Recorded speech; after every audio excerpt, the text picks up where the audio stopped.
Hai, berjumpa lagi dengan saya dalam video pelajaran masih tentang akuntansi biaya. Kali ini saya akan melanjutkan bahasan saya yang terdahulu terkait dengan bagaimana mengalokasikan biaya menggunakan metode activity based costing.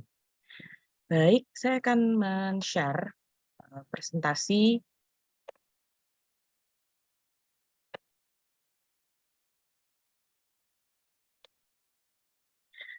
Jika pada video pembelajaran sebelumnya, saya sudah membahas kasus tentang simple costing, yaitu alokasi biaya yang paling sederhana, di mana cara melakukannya adalah kita merata-ratakan semua biaya ke seluruh komponen aktivitas yang menjadi dasar alokasi biaya. Maka sekarang saya akan memperkenalkan tentang activity based costing.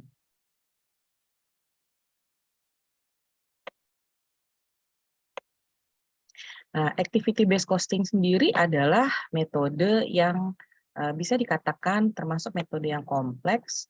Mengapa dikatakan demikian?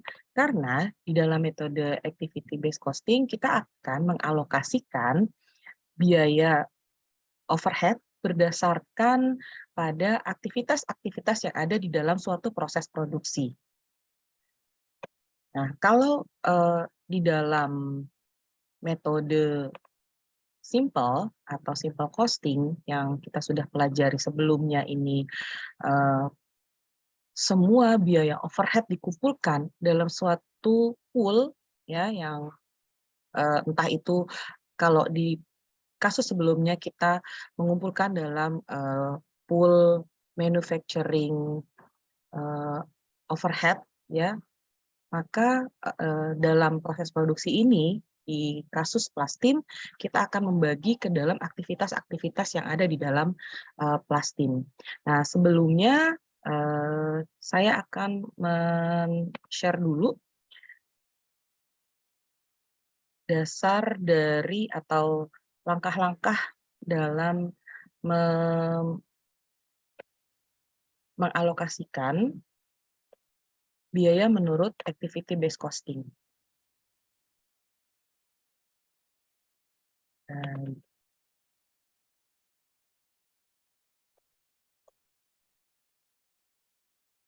Ya, kalau kita mengacu kepada textbook di dalam buku Hongren Datar, Cost Accounting, A Managerial Emphasis, maka untuk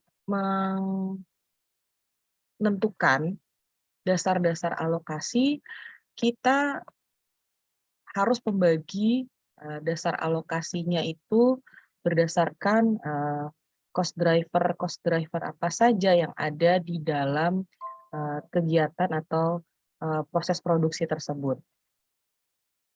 Nah,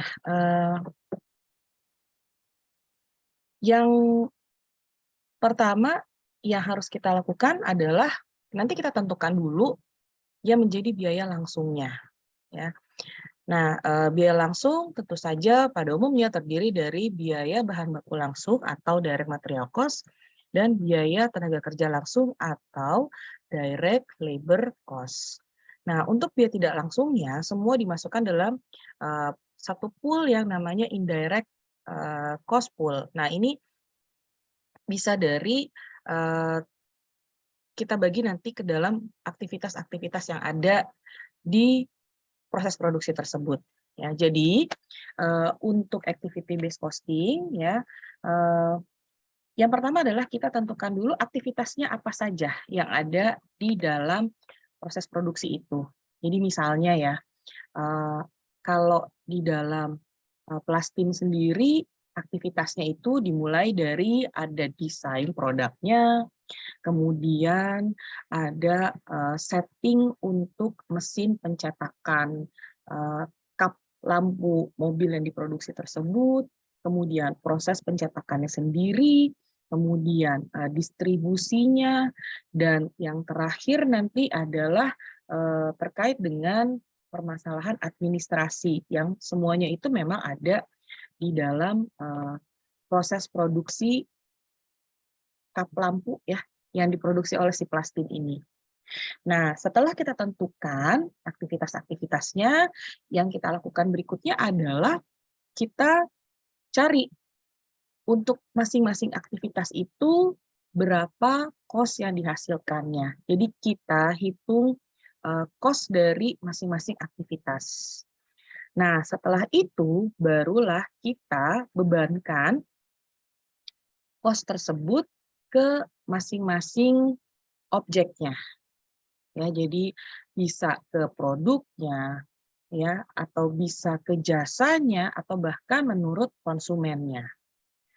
Nah, dalam melakukan identifikasi terhadap aktivitas-aktivitas yang ada di dalam kegiatan alokasi biaya menggunakan activity based costing ini, yang perlu diperhatikan adalah kita melakukan atau kita mengidentifikasikan cost hierarki dari proses produksi, biaya-biaya yang ada di dalam proses produksi tersebut. Nah, apa itu cost hierarki? Cost hierarki ini adalah kita mengkategori biaya-biaya di dalam proses produksi itu ke dalam beberapa cost pool yang kita bisa kelompokkan ke dalam. Jadi kan biayanya itu pasti banyak.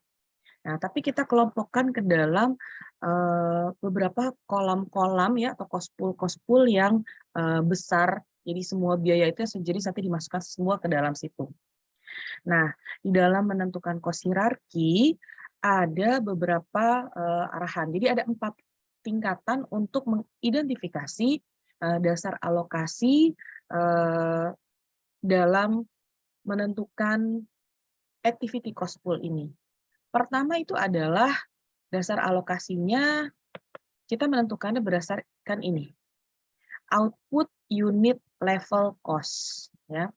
Nah, output unit level cost di sini adalah biaya-biaya dari aktivitas di mana kita mendasarkannya pada masing-masing output yang dihasilkan. Jadi nanti dasar alokasinya adalah berapa banyak unit yang dihasilkannya. Nah, contohnya ini misalnya dalam penggunaan mesin proses produksi. Itu kan biasanya ada mesin produksi ya.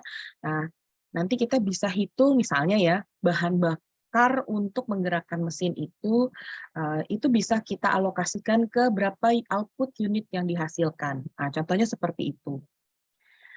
Nah, kemudian hierarki yang kedua adalah batch level cost. Nah, kalau batch level cost ini adalah biaya-biaya yang dihasilkan dalam aktivitas, tapi kaitannya itu untuk suatu kelompok unit produksi. Jadi, kalau output unit level itu per unit yang dihasilkan, maka kalau batch level itu per batch yang dihasilkan. Jadi dalam jumlah yang cukup besar gitu ya. Nah, contohnya nih ya, misalnya kalau di pabrik minuman, misalnya ada minuman yang memiliki rasa orange, ada minuman yang memiliki rasa apel. Nah, di setiap yang orange itu proses produksinya dilakukan pasti per batch. Di dalam batch itu nanti ada unit-unit yang banyak. Nah, itu contohnya seperti itu. Jadi dasar alokasinya per batch ya per batch produksi orange, minuman orange tadi. Nah, kalau yang apel berarti per batch minuman apel tadi. Nah, dalam kasusnya si plastin ini yang termasuk nanti ke dalam batch level cost itu adalah proses penyetelan mesin pencetakan. Karena nanti kan dia punya dua produk ya, dua jenis produk. Ada yang simple dan ada yang kompleks. Nah, ketika dari pencetakan yang simple ke yang kompleks, maka ada biaya penyetelan. Nah, biaya penyetelan itu nanti dibagi ke dua batch tersebut, kedua produk besar tadi. Selanjutnya adalah produk sustaining cost, ya. Nah, produk sustaining cost di sini hierarkinya itu didasarkan pada biaya-biaya dari aktivitas yang mengacu kepada pendukung proses produksi utama. Jadi biayanya itu adalah biaya yang dihasilkan oleh aktivitas-aktivitas pendukung di dalam proses produksi. Jadi kalau misalnya di dalam proses produksi itu ada proses produksi utama itu kan adalah memproduksi suatu produk, ya. Nah, tapi sebelum itu terjadi nanti ada contohnya proses desainnya, ya, kemudian ada proses ya kalau di dalam kasus ini nanti adalah proses desainnya. Jadi proses desain adalah proses yang mendukung produk yang dihasilkan tadi. Nah, yang keempat dari cost hierarchy adalah facility sustaining cost. Nah, kalau facility sustaining cost, alokasinya nanti didasarkan pada atau dikelompokkan berdasarkan biaya-biaya dari aktivitas yang dia tidak mengacu kepada baik itu individual produk tadi, ya, output yang individunya atau batch levelnya, dan ke produk sustaining-nya, ya. Jadi sifatnya lebih luas, ya, lebih luas dan semua biasanya sih mencakup keseluruhan dari proses produksi. Nah, ini contoh kita bisa ambil misalnya, ya, biaya administrasi yang timbul di dalam proses produksi. Kemudian biaya penyusutan, sewa gedung, ya, atau biaya-biaya yang mengacu kepada pembayaran gaji dari supervisor. Jadi memang dia tidak terlibat langsung, tapi kalau tidak ada maka proses produksi juga tidak berlangsung, gitu, ya. Baik. Nah, setelah kita mengelompokkan biaya-biaya tadi menurut hierarkinya, maka yang kita lakukan nanti adalah mengalokasikan berdasarkan aktivitas-aktivitas yang ada di dalam hierarki, kelompok hierarki biaya tadi. Nah, oke. Untuk mempermudah, mungkin saya akan mengacu kepada soal plastim yang ada di buku. Jadi di video pembelajaran sebelumnya, saya sudah menjelaskan bahwa plastim ini memproduksi kap lampu dari kendaraan yang memiliki dua jenis produk yang dihasilkan, ada yang simple dan ada yang kompleks. Nah, yang simple itu diproduksi sebanyak 60.000 unit di dalam satu proses produksi. Sementara yang kompleks, ya, atau yang rumit itu dihasilkan sebanyak 15.000 unit dalam suatu proses produksi.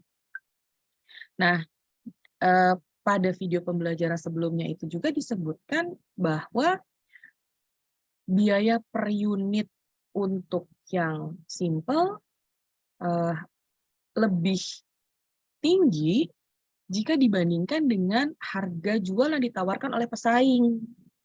Artinya di sini kalau Plastim mau menyaingi pesaing yang melalui harga jual, mereka nggak bisa. Kenapa? Karena biaya produksinya aja yang untuk yang model simple udah lebih tinggi dari harga jual pesaing. Apalagi nanti ditambah dengan margin sehingga dapat harga jual. Nah, tapi untuk yang model kompleks, karena tidak ada pesaing, mereka tetap akan menjual. Jadi pada video pembelajaran sebelumnya di kasus itu, manajer produksinya ini punya pemikiran bahwa akan di-stop produksinya yang simple dan mereka akan fokus ke yang kompleks. Nah, tapi dalam hal ini manajer keuangannya tidak sependapat. Jadi mereka akan melakukan perhitungan ulang apakah biaya yang dibebankan ke kedua produk itu udah sesuai atau belum. Jangan-jangan ada yang under cost, sementara produk yang lainnya malah over cost, gitu, ya. Nah, Jadi pertama yang kita lakukan ketika kita menggunakan metode activity based costing, kita identifikasikan dulu tahapan pertamanya ya, kita identifikasikan dulu produknya dan kita tentukan cost objeknya. Nah, pada kasus ini cost objeknya adalah produksi 60.000 unit model simple S3 dan produksi 15.000 unit model kompleks C5. Ya, ini cost objeknya. Nah, langkah yang kedua, kita identifikasikan biaya langsung atau direct cost dari produksi ini. Ya, nanti biaya produksinya, biaya langsungnya itu ada biaya bahan baku langsung dan ada biaya tenaga kerja langsung. Nanti akan saya perlihatkan di dalam Excel yang saya buat, perhitungan yang saya masukkan dalam Excel ya, format Excel. Nah, kemudian di langkah yang ketiga, kita pilih aktivitas-aktivitas apa saja atau kita tentukan aktivitas-aktivitas apa saja yang ada di dalam proses produksi si plastin itu. Dan kita tentukan juga dasar alokasi dari masing-masing aktivitas.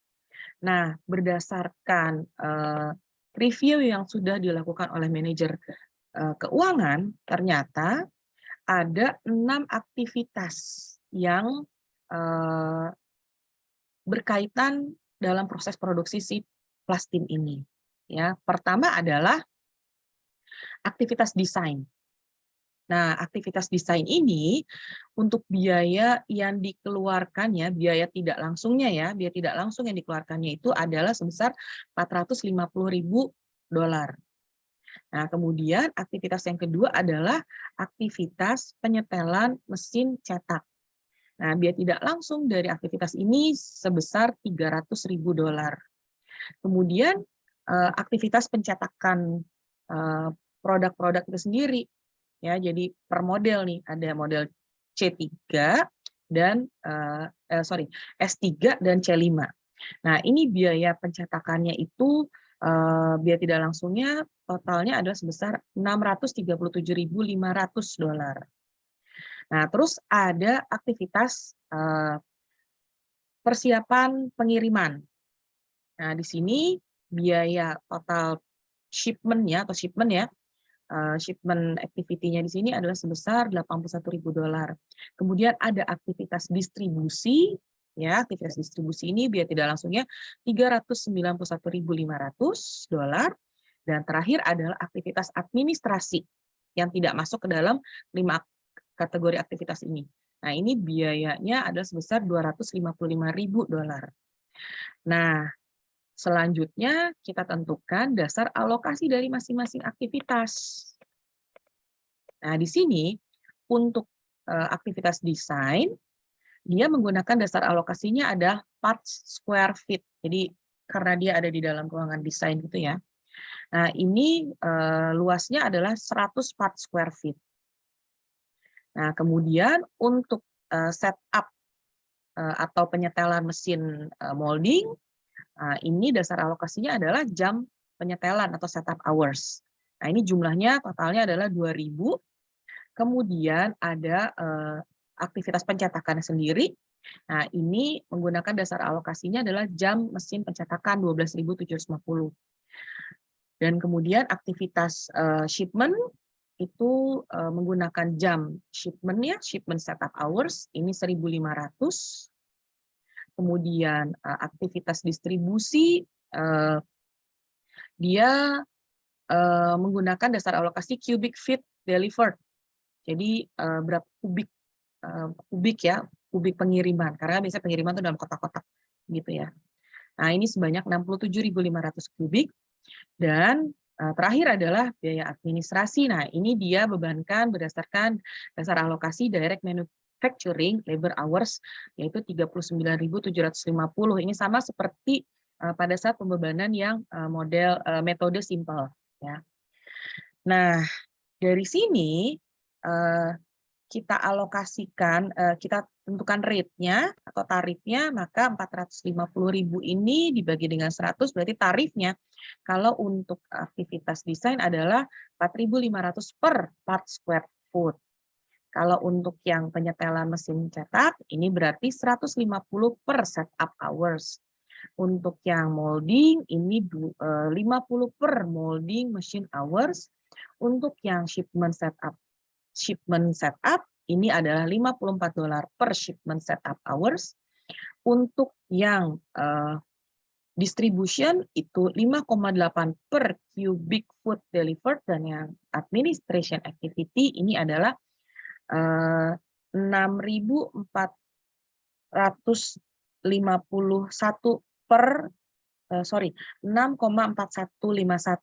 per direct manufacturing labor hour, ya.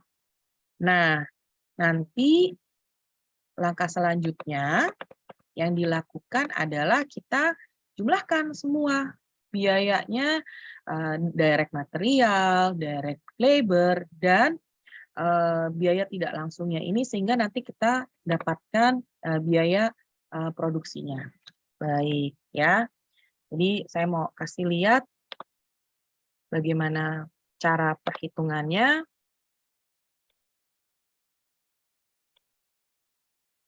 Oke. Ya. Yang metode simple, ya. Kalau metode simple kan kemarin itu mungkin bisa saya ulangi lagi, cost objeknya adalah 60.000 S3 dan 15.000 C5.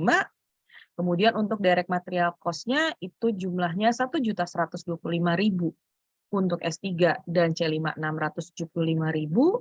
Kemudian direct labor cost-nya itu 600.000 S3 dan C5-nya itu 195.000. Sehingga di sini kita alokasikan biaya overhead cost-nya itu kan totalnya adalah 2.385.000. Nah, kita alokasikan berdasarkan dasar alokasi direct labor hours, yaitu jumlahnya totalnya 39.750 direct labor hours, sehingga tarif per biaya overhead-nya itu adalah $60. Nah, $60 ini nanti kita kalikan dengan aktivitasnya, ya. Kemarin itu kan untuk yang S3 itu 30.000 jam tenaga kerja langsung, sementara yang C5 itu 9.750 jam tenaga kerja langsung. Ini kita kalikan tarifnya sehingga ketemu nih biaya overhead-nya untuk yang S3 1.800.000 dan C5 585.000. Nah, total cost-nya ini, ya. Dan kita hitung per unit, jadi kita bagi sama ini ya per unitnya, sehingga biaya produksi per unit untuk S3 itu 58,75, untuk C5 97, bandingkan sama harga jual yang ditawarkan oleh si pesaingnya. Nah, ini 53, ya. Sementara biaya produksinya aja untuk S3 ya itu 58,75, gimana mau menjual? Nah, dia menjualnya kan dengan 63, tentu dianggapnya kemahalan, jadi makanya mau ditutup ini. Oke, nah kita hitung berdasarkan ABC costing, kita bandingkan, ya. Nah, dalam perhitungan menggunakan activity based costing, ya, untuk biaya langsung, ya, jadi untuk direct material itu sama seperti tadi, ini ada 1.125.000 S3 biayanya, kemudian 675.000 C5. Untuk direct labor cost ini biaya langsungnya untuk S3 600.000 dan untuk C5 195.000. Nah, ternyata ada biaya langsung satu lagi yang baru teridentifikasi setelah si manajer melakukan review, ya, atas semua biaya produksi. Nah, ini ada direct maintenance, molding and cleaning cost, ini untuk S3 itu 120.000 dan untuk C5 150.000. Nah, ke semua biaya ini kita hitung per unitnya, ya. Jadi kita bagi ke masing-masing unit produksi nih, ketemu ini. Oke, nah sekarang kita melakukan alokasi menggunakan biaya metode activity based costing. Jadi kita tentukan aktivitas tadi. Ada 6 ya aktivitasnya. Ada desain, ada setup, ada machine operation cost, ada shipment setup cost, dan ada distribution setup cost. Yang terakhir adalah administration cost. Nah, kita hitung dasar alokasinya, ya. Untuk yang simple, dasar alokasinya itu adalah kan biaya keseluruhannya yang untuk apa namanya, untuk desain cost itu ya, kalau di dalam soalnya adalah besar 450.000 ya, dibagi dengan 100 jadi 4.500. Nah, 4.500 ini kita alokasikan untuk yang S3 dan untuk yang C5. Nah, kita alokasikannya ya. Nah, jadi itu kan 100 ya, 100 itu untuk yang simple, untuk yang S3 itu dia 30 pembagiannya.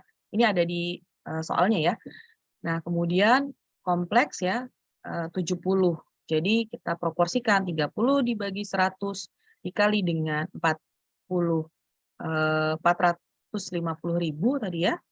Dan untuk yang ini berarti kita alokasikan ke sini 450.000. Jadi nanti biaya desainnya itu 135.000 untuk S3 dan 315.000 untuk C5. Demikian juga untuk yang molding sama. Jadi ya, kan totalnya itu kan adalah 2.000 jam setup. Nah, 2.000 jam setup ini terdiri dari untuk yang S3 itu 500 jam, yang kompleks 1.500 jam. Ini juga ada di soalnya.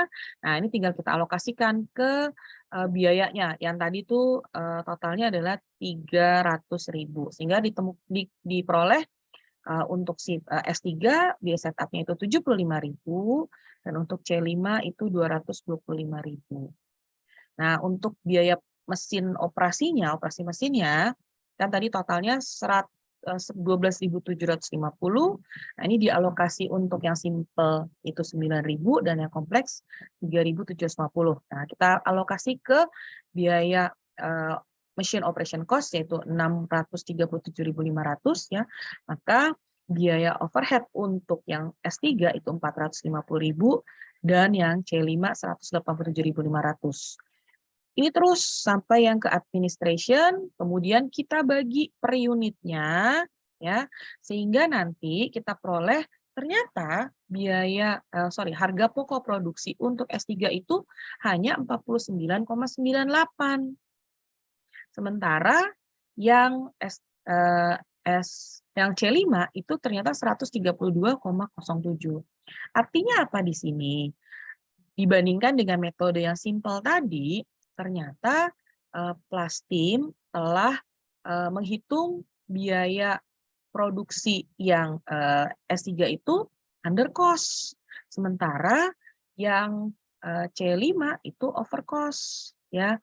Maka setelah perhitungan ini, kalau dibandingkan dengan harga yang ditawarkan oleh si pesaingnya yang 53, maka sebetulnya Plastim bisa menjual dengan harga lebih rendah dibandingkan yang pesaing tawarkan, tapi dia nggak rugi karena kan harga pokoknya dia masih 49,98 di mana ini jauh di bawah yang ditawarkan oleh pesaing harga jual. Jadi kalau misalnya dia jual dengan harga 52, maka pesaing masih jauh di bawahnya si pesaing. Ya. Nah, untuk yang C5, kalaupun dia mau jual dengan harga 137 masih nggak apa-apa, tapi kalau dia mau jual dengan harga yang lebih mahal lagi pun tidak apa-apa, karena ini kan dia tidak ada pesaing ya, jadi strategi harga tidak berlaku untuk untuk model yang ini. Nah, itu ya.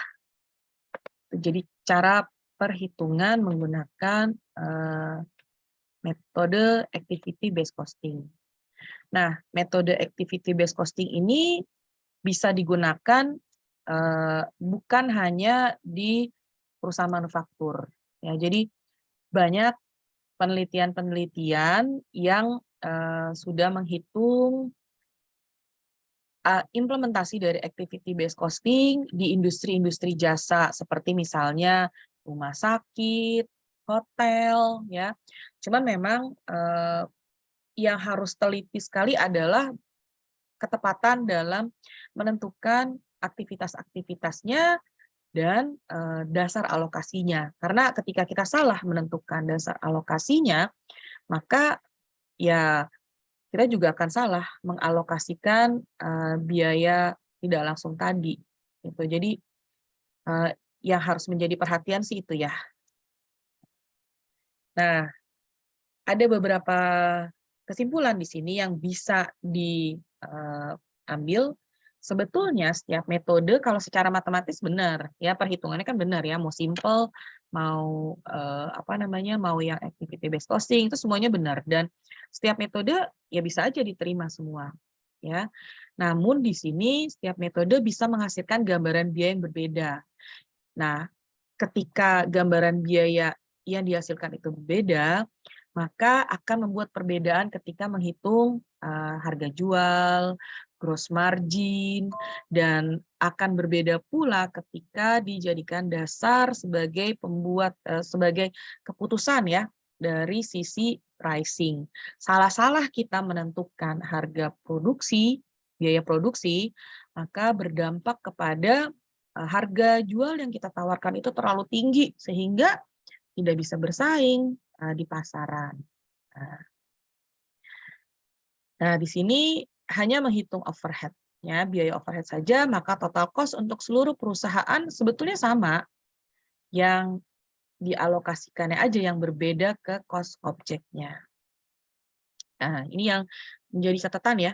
Pemilihan metode dan driver yang tepat harus berdasarkan ini pengalaman. Jadi memang kunci keberhasilan ini adalah semakin kita terlibat di dalam proses produksi. Artinya misalnya kita sebagai karyawan di perusahaan tersebut, ya kita sudah punya pengalaman, kita tahu aktivitas apa saja. Nah, itu akan semakin memudahkan sih dalam menentukan kita mau pakai metode apa. Kalau misalnya pakai activity based costing, cost driver-nya itu apa saja ya, dan ini berlaku untuk semuanya sebetulnya ya, bukan hanya activity based costing.